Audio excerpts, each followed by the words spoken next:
un peu ici en situant un peu le contexte de la santé en Belgique avec quelques chiffres, comme ça permet d'avoir une idée un peu générale.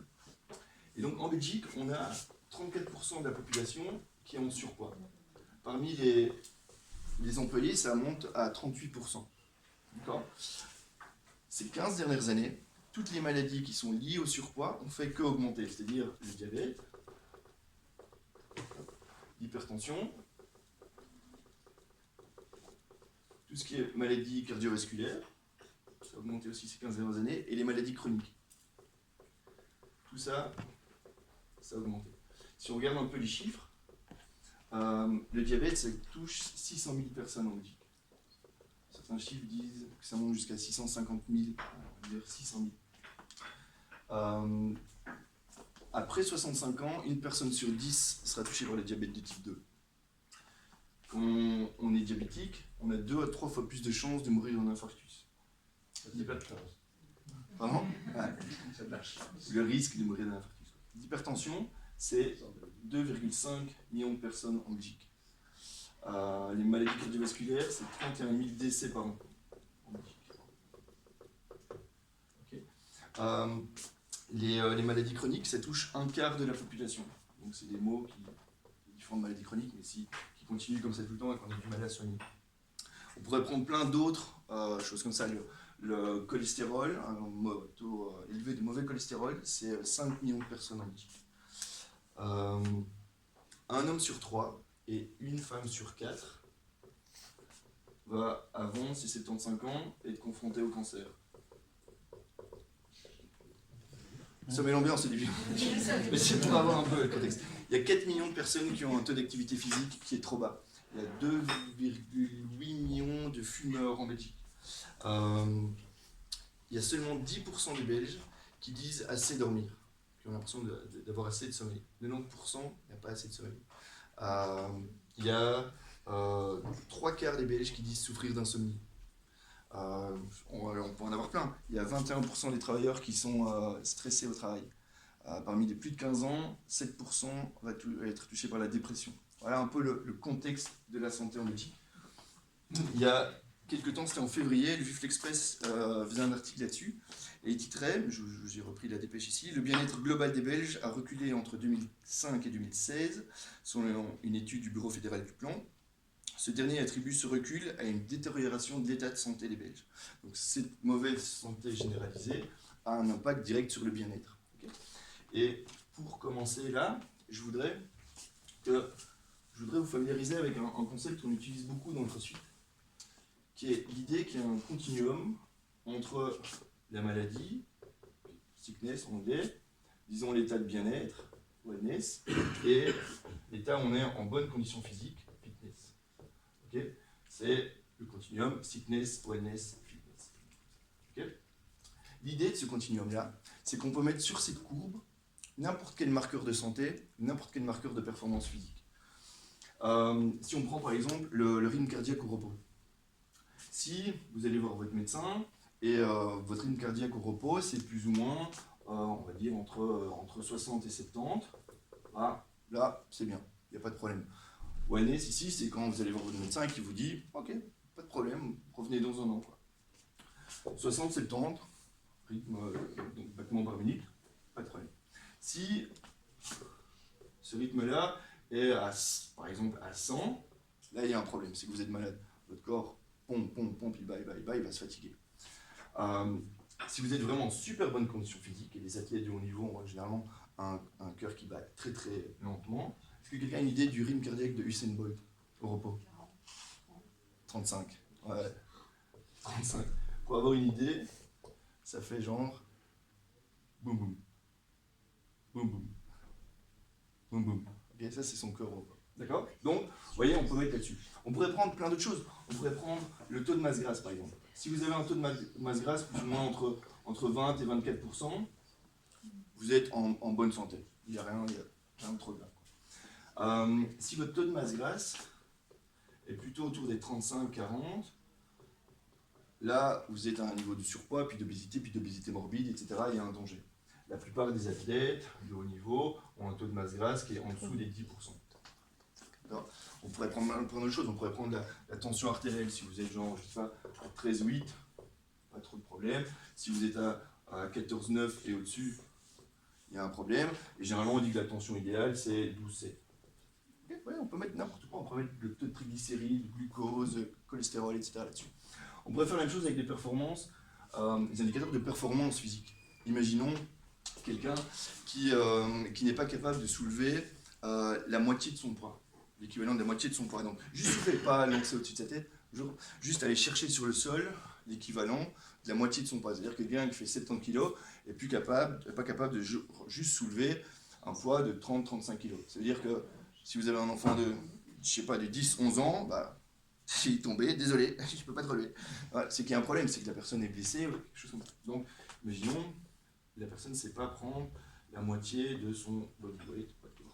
Quelqu'un qui est capable de prendre du sol, d'aller chercher sur le sol l'équivalent d'une fois son poids de corps, bah, c'est bien, ça ne demande pas de grosses compétences physiques, c'est normal. Quelqu'un qui est capable d'aller chercher 2 fois ou 3 fois l'équivalent de son poids de corps, ça évidemment c'est un niveau athlétique, c'est quelqu'un qui est très très fort. C'est moi, ça? Oui. Ah non, c'est moi. Je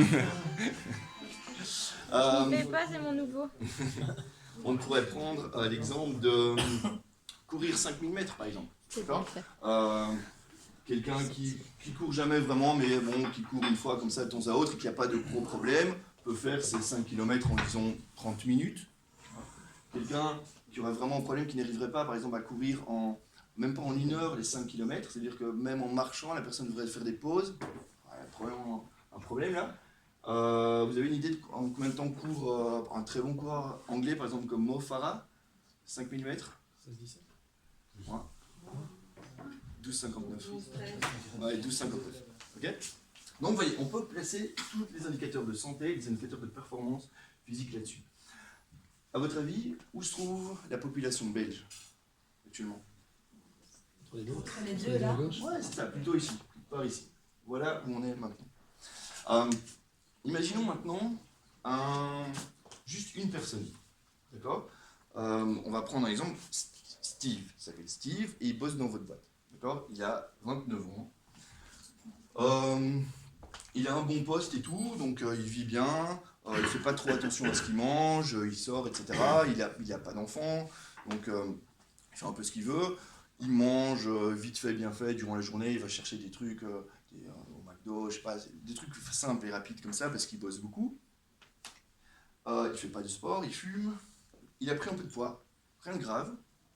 Genre, il a un petit peu de poids, il n'est pas vraiment gros, mais juste il a pris un peu de poids. Il se rend compte qu'il a pris du poids par rapport à ses 20 ans, par exemple, quand il faisait un peu de sport. Il a arrêté le sport quand il faisait ses études, imaginons. Et il se sent souvent fatigué, il dort mal. Donc il prend parfois des médicaments pour mieux dormir. Puis comme il dort mal, puis comme il prend des médicaments pour ça, la journée, parfois il a un peu du mal, donc il carbure au café, il prend au Red Bull. Il a des inflammations aussi, il se rend compte qu'il a souvent mal au dos, mal au tendon, mal aux genoux.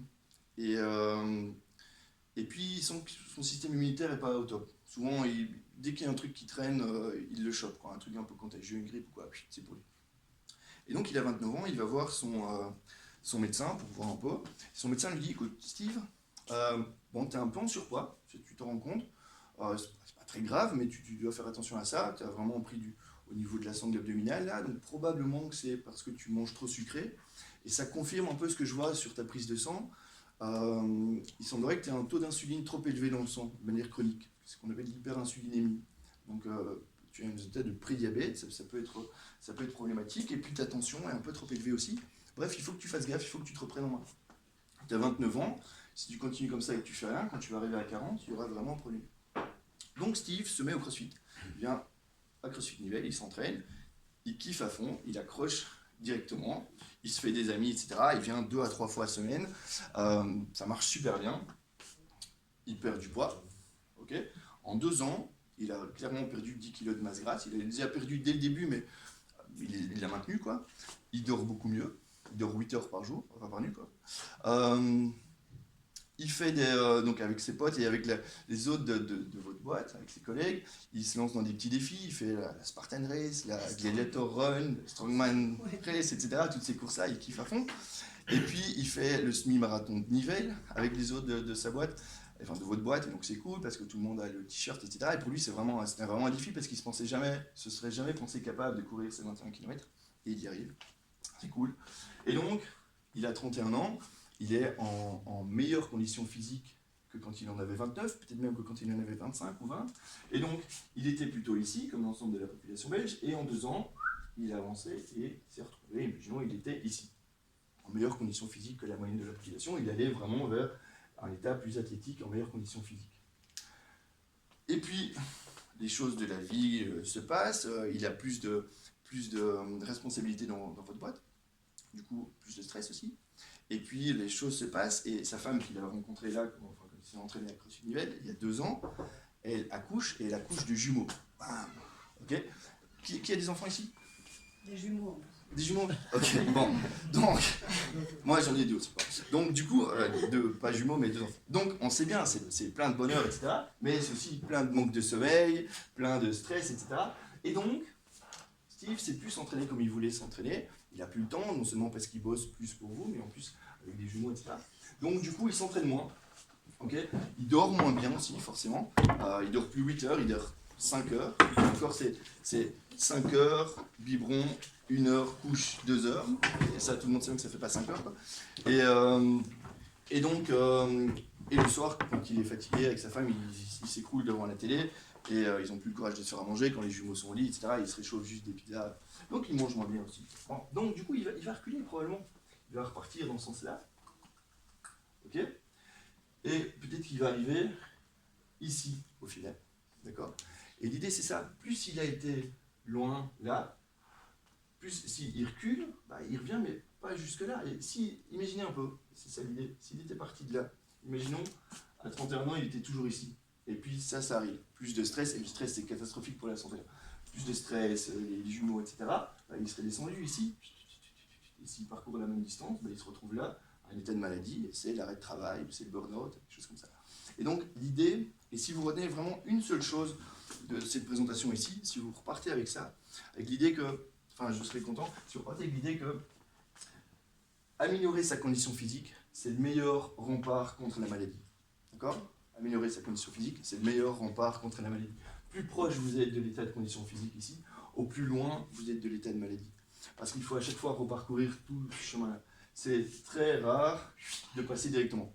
Passer directement de là à là, c'est quand on traverse sans regarder et qu'on se fait choper par un tram. Bim. Et là, dans le meilleur des cas, vous êtes là. Dans le pire des cas, vous êtes mort. Dans le meilleur des cas, vous êtes là. Direct. Mais dans l'immense majorité des cas, c'est revenir comme ça. Et plus on est ici, plus loin on est de l'état de maladie. D'accord? Et ça, en fait, c'est la raison sociale de CrossFit Nivelles. Pourquoi on fait ce qu'on fait dans le CrossFit? C'est pour ça ici. C'est pas pour poser sur la plage en maillot ou pour porter des charges lourdes et tout ça, on le fait aussi, c'est cool, mais c'est pas ça l'important. L'important, c'est ça ici, la raison sociale des entreprises de CrossFit, c'est ça ici.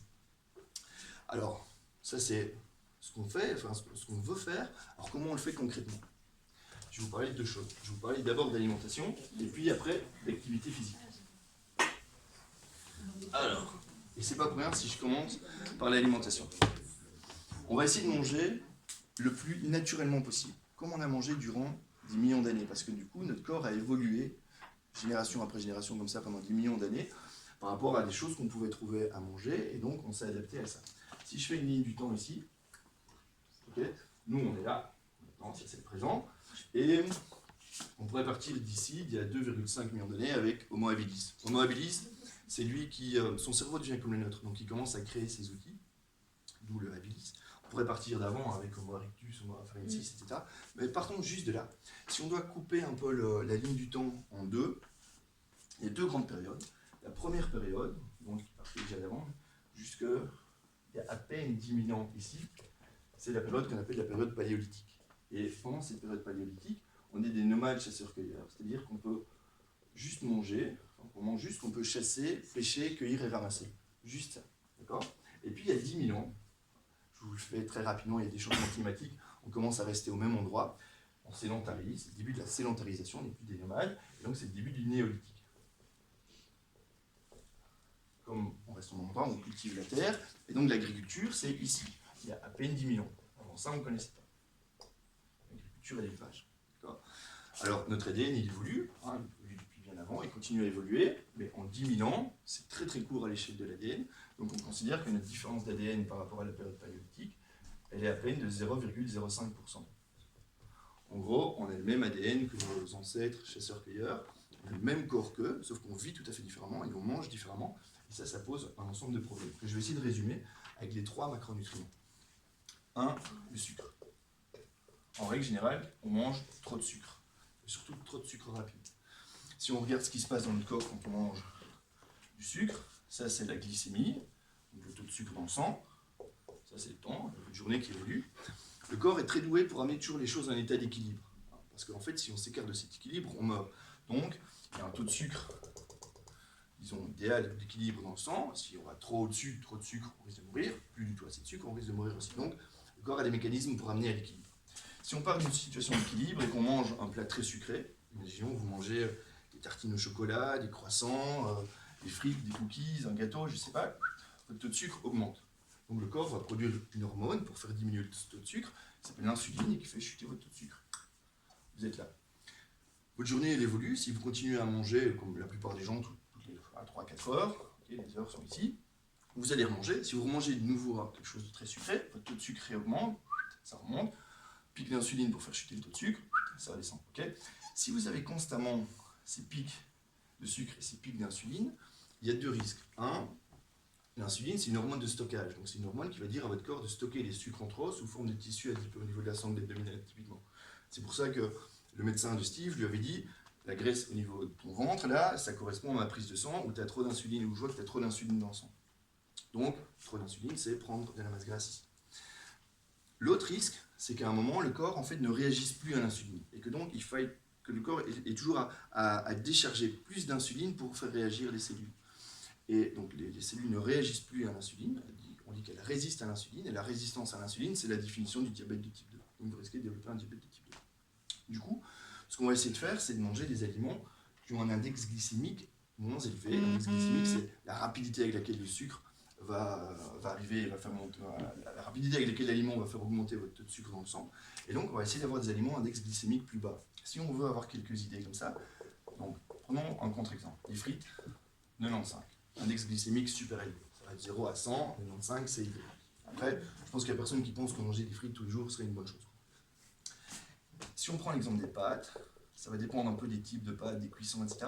Mais on est entre 50 et 55. Donc c'est pas vraiment bas. Vous voyez que là, on est au milieu, entre 0 et 100, 50, 55, c'est plus ou moins au milieu. Si on veut des index glycémiques vraiment bas, il faudrait par exemple aller chercher dans les brocolis ou dans la plupart des légumes, tous les légumes verts, etc. Beaucoup de fruits ont un index glycémique très très bas comme ça. On est à 15. D'accord ? Ça, c'est des sucres. Il y a des sucres aussi dans les brocolis, dans les légumes, et des glucides, quoi. Je simplifie un peu, mais des glucides qui vont donc qui vont amener du sucre dans votre sang, mais de manière beaucoup plus lente. Donc des sucres vraiment lents. Alors, ce qui est intéressant, si on se recolle à cette ligne du temps ici, c'est que, évidemment, durant la période paléolithique, les frites, on ne connaissait pas, les pâtes, on ne connaissait pas non plus, puisque c'est venu avec l'agriculture là. Et donc, tous nos glucides venaient des légumes et des fruits. D'accord ? Donc, notre corps est très, très adapté à manger des aliments à index glycémique très, très bas, parce que durant des millions d'années, il n'y avait que ça, il est beaucoup moins doué pour gérer constamment des index glycémiques élevés comme ça. Il y a en plus un autre problème avec les pâtes, qui est le gluten. Okay. Le gluten, c'est une protéine qu'on trouve dans les céréales. Il y a des gens qui sont vraiment allergiques au gluten, généralement ils le savent. Il y a des gens qui sont intolérants au gluten. Certains le savent, pas tous. Il y a aussi des gens qui ont juste des réactions au gluten sans avoir des marqueurs d'intolérance. Oui, les bananer, des choses comme ça. C'est ça. Moi j'adore les pâtes, j'avoue. Ouais. Mais par exemple, je suis tout le temps hyper ballonnée et... C'est ça. Et t'as déjà fait des mais tests? les pâtes, attention, moi je suis à moitié italienne. C'est difficile, quoi. Le truc à savoir, c'est que les pâtes sont de plus en plus chargées en gluten. Parce qu'en fait, le gluten aussi, c'est quelque chose qui sert à la plante. En fait, ça sert à l'élasticité de la plante. Et donc, les variétés qui ont été choisies au fur et à mesure par l'agriculture industrielle, c'était des variétés avec de plus en plus de gluten parce que ça permettait en fait de faire que les blés se plient sans se casser. Donc du coup, même si tu compares les pâtes avec ce que mangeaient du coup, je sais pas, tes arrière-grands-parents, quoi, ben, tu as beaucoup plus de gluten qu'avant. Et en Italie, il y a de plus en plus de gens qui développent des problèmes de gluten parce qu'ils en ont de plus en plus. Ouais. Mais par exemple, en Espagne, c'est marrant, mais ils ont mis plein de produits sans gluten. Ouais. Enfin, je sais pas, il y a plein de pays comme ça Il y a qui sont deux fils. fait- Ouais. Développe. Et il y a deux problèmes avec le gluten en fait. Il y a d'abord, c'est que ça tend à fonctionner comme un anti-nutriment. Alors, pourquoi on appelle ça un anti-nutriment? Parce que ça empêche l'assimilation des bons nutriments. C'est-à-dire que dans vos intestins, si le gluten crée une inflammation, et il ne faut pas nécessairement être intolérant au gluten pour ça, si ça crée une inflammation au niveau intestinal, ce qui est censé se passer dans les intestins ne se passe plus, et donc l'assimilation des bons aliments ne se font plus. Donc ça peut empêcher une bonne assimilation du calcium, du magnésium, du fer, du zinc, des vitamines, etc. Et donc vous pourriez avoir une alimentation qui est assez riche en calcium, et quand même avoir une déficience en calcium, parce que le gluten que vous mangez vous empêche de bien l'assimiler. Et le deuxième problème, c'est que c'est un inflammatoire. Donc ça tend à créer des inflammations, donc je l'ai dit au niveau de la paroi intestinale, mais ailleurs aussi. Une paroi intestinale qui est enflammée, elle devient poreuse, et donc des choses qui sont dans les intestins vont se retrouver ailleurs. Et ça crée des réactions ailleurs, le corps s'auto-attaque à certains endroits. C'est les maladies auto-immunes, exactement. Et il y a des liens entre les inflammations chroniques au niveau articulaire, par exemple. On sait qu'il y a un lien entre la polyarthrite rhumatoïde et l'intolérance au gluten. Dans les sportifs connus, par exemple, c'est Djokovic qui a arrêté ses inflammations au niveau articulaire en se rendant compte qu'il était intolérant au gluten et en coupant complètement le gluten de son alimentation. Chez d'autres gens, ça va être des inflammations chroniques au niveau des muqueuses, des gens qui ont des rhinites chroniques, au niveau des bronches, des gens qui ont des bronchites chroniques, etc. Bon. Donc pour ça, on va essayer de diminuer le gluten au maximum. Certaines personnes l'assimilent très très bien. Donc le mieux, c'est de tester par soi-même. Okay, et le troisième point, c'est qu'on veut un bon équilibre aussi entre deux acides gras, que sont les oméga 3 et les oméga 6. Ces deux acides gras essentiels, on ne peut pas les créer nous-mêmes, mais on en a besoin. D'accord ? Donc on va les trouver dans notre alimentation. Alors, les oméga 3, on trouve ça dans tout ce qui est poisson gras, dans tout ce qui est la viande qui a été nourrie vraiment avec des choses naturelles. Donc en fait, les animaux, ils ont évolué ici. Les vaches, elles ont brouté de l'herbe, les volailles, elles ont picoré, etc. Elles n'ont pas été nourries avec des farines de céréales. Quand elles ont mangé ce qu'elles sont censées manger, quand les animaux ont mangé ce qu'ils sont censés manger, leur viande est plus riche en oméga 3. Les oméga 6, on trouve ça dans tout ce qui est oléagineux, dans les huiles végétales, et beaucoup dans les produits industriels. La fabrication industrielle amène ces oméga 6. Le bon rapport oméga 3 oméga 6, c'est 1 sur 4, parfois on dit même 1 sur 2. Une dose d'oméga 3 pour 4 doses d'oméga 6. Le truc, c'est que ici, je n'ai pas les chiffres pour la Belgique, j'ai pour la France, mais il n'y a pas de raison que ce soit fort différent, on est à 1 sur 12. On a beaucoup trop d'oméga 6 par rapport aux oméga 3. Les oméga 6 sont plutôt inflammatoires, alors que les oméga 3 sont anti-inflammatoires. Donc ça crée une inflammation. Aux États-Unis, comme c'est souvent le cas, ils cartonnent bien, ils sont à 1 sur 40. beaucoup trop de produits industriels, plus assez, de bons poissons gras, etc. Inversement, il y a des sociétés qui sont plus proches de ça ici, c'est généralement des sociétés moins industrialisées, qui vivent plus proches des produits de la mer, comme par exemple les Japonais, le fameux régime Okinawa, un rapport oméga 3, oméga 6 plus proche de celui-là. Ce qu'on sait, c'est que plus une population a un rapport oméga 3, oméga 6 proche de ça ici, au plus dans cette population-là, on va retrouver toutes les maladies de civilisation, donc toutes les maladies qui augmentent dans notre civilisation, c'est-à-dire, c'est celles que j'ai citées au début, c'est surpoids, diabète, hypertension, certaines formes de maladies dégénératives comme Parkinson et Alzheimer, certaines formes de cancer, etc. Et plus on est dans un rapport comme ça, au moins il y a ça. Donc, à partir de ça, ce qu'on va essayer, c'est de ne pas manger trop sucré, d'éviter ce qui est inflammatoire et d'avoir un bon rapport oméga 3, oméga 6 avec un bon apport en graisse. Très concrètement, on va essayer de manger, donc on va avoir des glucides qui proviennent des légumes et des fruits, plus de légumes que de fruits quand même. On veut avoir des protéines qu'on peut aller chercher, donc tout ce qui est viande, poisson, œufs.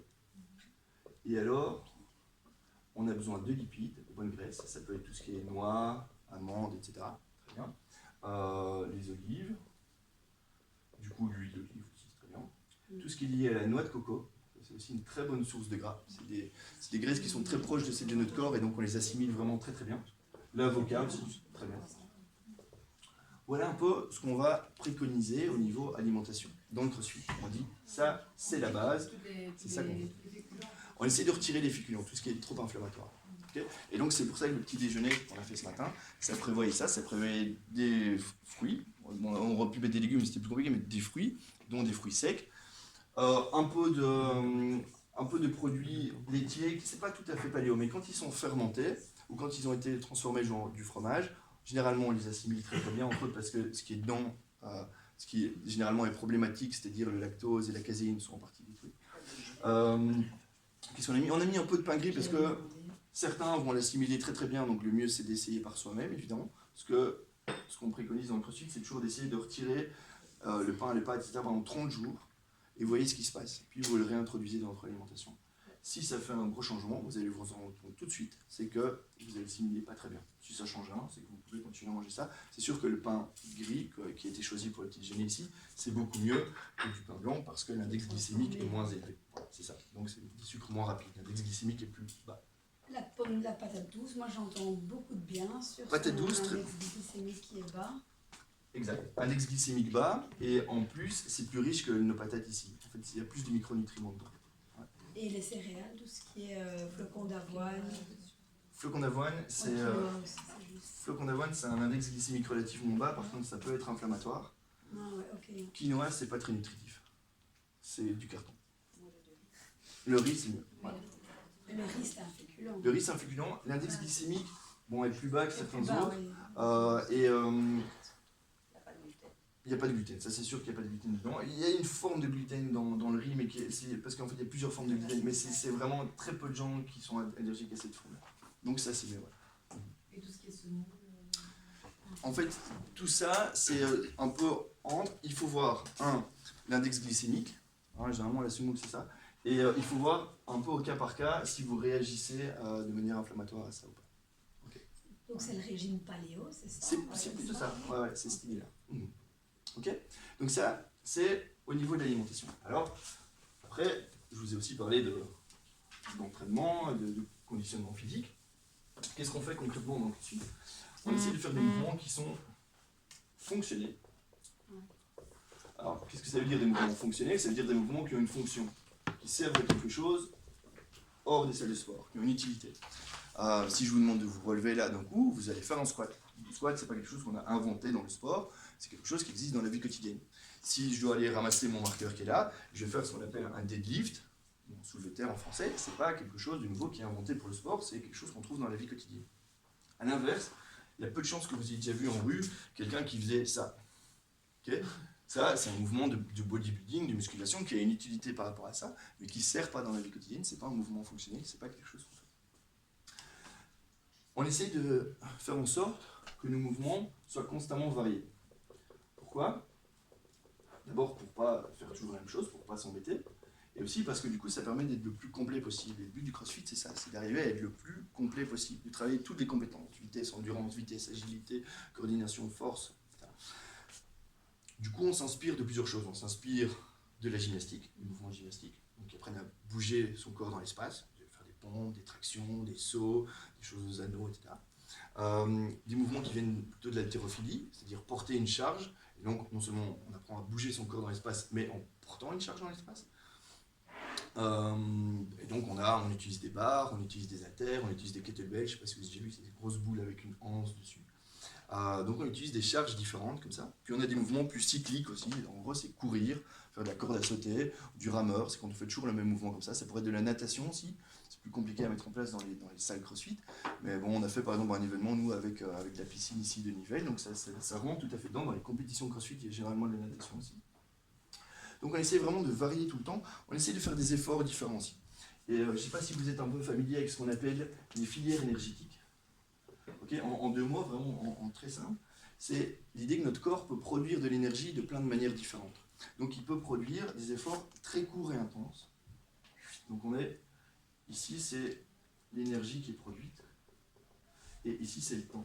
D'accord ? On peut être au maximum de son énergie, au maximum de la puissance produite.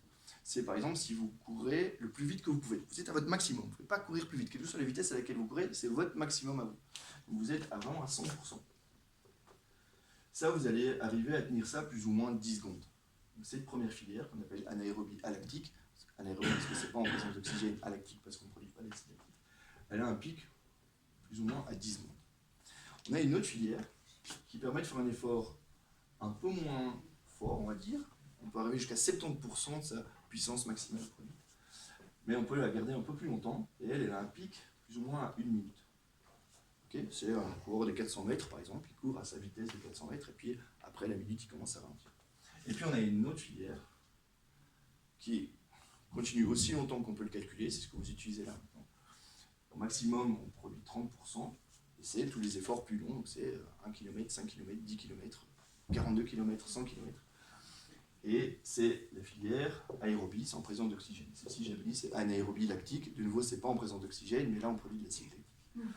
Alors, dans le CrossFit, on va essayer de travailler sur les trois, parce qu'on veut être le plus complet possible, évidemment. On travaille sur les trois. Mais on sait que ces deux-ci, travailler sur ces deux-ci, ça a un impact positif sur la troisième. L'inverse, c'est pas vrai. Donc, on va se focaliser un peu plus sur celle-ci. Pour le dire avec des exemples, c'est plus facile d'amener Usain Bolt, qui est un sprinter qui est sur ses efforts-ci, à courir un marathon, que d'amener un marathonien à faire un bon temps sur un 100 mètres. Donc du coup, on va se focaliser un peu plus sur celle-là, dans le CrossFit. Ce qui amène à l'idée de, on travaille quasi toujours avec une partie à haute intensité. Parce que cette intensité-là, donc le fait de vraiment y aller à fond dans l'effort, on ne fait pas ça parce que c'est juste cool ou quoi, on fait ça parce que ça amène vraiment des résultats. Le facteur le plus important pour rendre le corps plus sensible à l'insuline, et je vous ai expliqué que plus un corps était sensible à l'insuline, moins il résiste du coup à l'insuline, donc moins on a des chances de développer un diabète. Le facteur le plus important pour ça, c'est l'intensité de l'entraînement. Ce n'est pas la fréquence ou la durée de l'entraînement, c'est son intensité. L'intensité, c'est ça qui amène les résultats, que ce soit au niveau hormonal, au niveau nerveux, au niveau cardiovasculaire, au niveau respiratoire, etc. Donc il y a toujours une partie, pas une heure évidemment, mais une partie avec de l'intensité. Et donc le CrossFit, c'est ça, des mouvements fonctionnels, constamment variés, à haute intensité. Alors, en quoi ça nous distingue des autres salles de sport? Parce que ça, il pourrait le faire aussi. Il y a deux choses qui sont super importantes. Un, le coaching. Les entraînements de CrossFit, c'est toujours encadré, toujours coaché. Ça répond aussi à un problème qu'il y a dans les autres salles. Enfin, un problème. 90%, peut-être 80% des gens qui s'entraînent dans les salles CrossFit disent avant j'allais chez Basic Fit, etc., mais je ne savais pas quoi faire. Et donc j'allais, et puis je faisais toujours la même chose, j'allais sur la machine, et puis ça je n'osais pas le faire parce que j'avais peur de me blesser, et puis ça je ne comprenais pas, etc. Donc je fais toujours la même chose, et puis je me suis lassé. Ici c'est toujours encadré avec un coach. À Nivelles, pour un coach, on a 12 personnes, okay, pas plus. Il y a une programmation qui est faite dans la salle pour que les entraînements soient toujours différents, que ce soit jamais 2 fois la même chose. Pour venir 100 fois, ce sera 100 fois différent. Et ce sera toujours encadré. Et deuxième chose importante, c'est la communauté.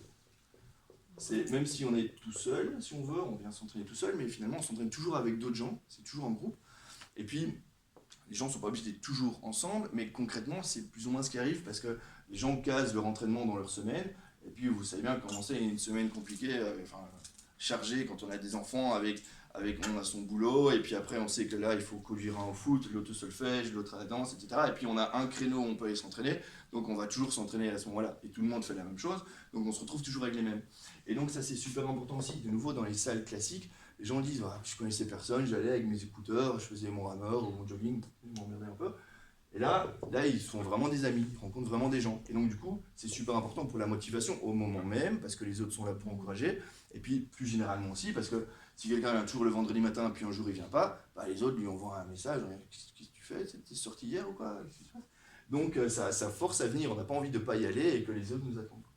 Donc ça c'est vraiment super important, c'est probablement ça la variable la plus importante du succès du CrossFit, c'est la communauté.